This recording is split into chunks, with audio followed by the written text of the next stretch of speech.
Depuis plus de 20 ans, le Ghana exporte des ignames en franchise de droit vers le marché américain dans le cadre de la loi sur la croissance et les possibilités économiques en Afrique, ou AGOA.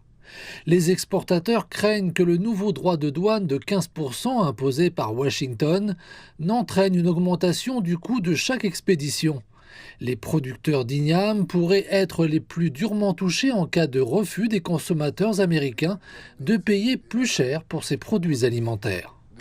Comme cela ne pèse pas vraiment sur leur économie, ils ne sont pas prêts à payer le surcoût et ils souhaitent donc que nous le répercutions sur l'exportateur. Une fois répercuté sur l'exportateur, celui-ci le répercute sur le producteur. Ainsi, par exemple, si le producteur vend un tubercule 2 cédis, l'exportateur dira qu'il y a un supplément de Y. On doit donc réduire le prix de 2 cédis à 1 cédis 80 PZOA. Dans le cadre du programme AGOA, un carton d'igname est vendu aux consommateurs américains entre 70 et 100 dollars.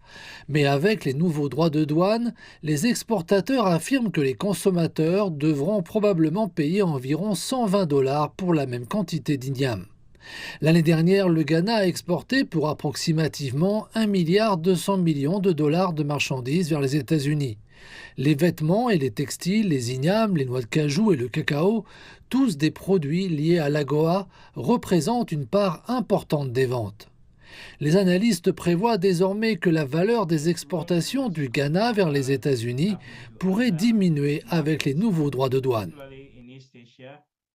Le Ghana a la possibilité et la marge de manœuvre nécessaire pour exploiter d'autres marchés, en particulier en Asie de l'Est. Là, la Chine connaît une demande croissante pour les exportations non traditionnelles. Le Japon, puis l'Europe occidentale, où les ignames, le manioc et les produits à base de cacao ghanéen sont très demandés. Et enfin, le marché africain lui-même.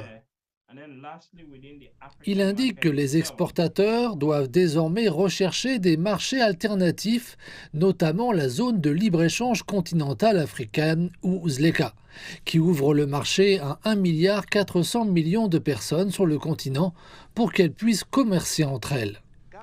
Les exportateurs ghanéens affirment être à la recherche de nouveaux acheteurs et ils précisent se concentrer désormais sur les marchés d'Afrique, d'Asie et du Moyen-Orient. Cependant, ils sont toujours confrontés à un obstacle, le transport de leurs marchandises en Afrique.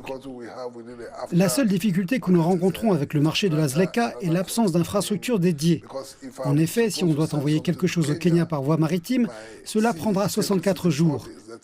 Il faut passer par l'Europe avant de descendre. Il n'y a pas de navire dédié. Le gouvernement affirme qu'il met en place des mesures pour assouplir les réglementations et supprimer les barrières afin que les exportateurs ghanéens puissent mieux tirer parti de la ZLECA. Mais pour les exportateurs ici, s'adapter rapidement pourrait faire la différence entre la survie et l'effondrement de leur entreprise.